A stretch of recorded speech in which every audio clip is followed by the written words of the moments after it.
Welcome to Kenton's videos. Enjoy the video. You begin by preparing the PC and controller.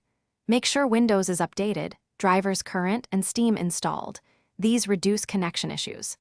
Plug the Dualsense Edge via USB-C for firmware updates, or put it in pairing mode to use Bluetooth. Choose wired for lowest latency.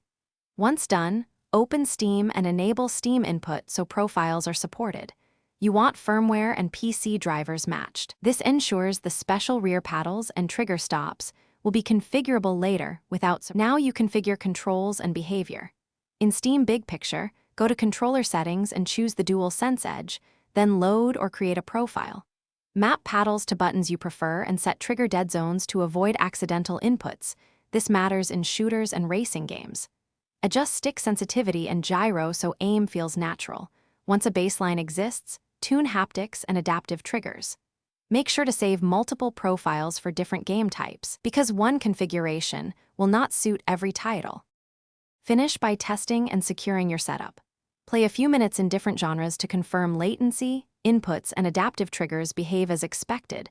Make quick profile switches to verify saves. If you see stutter or disconnects, switch to wired USB and reflash firmware. This often fixes odd button or paddle behavior.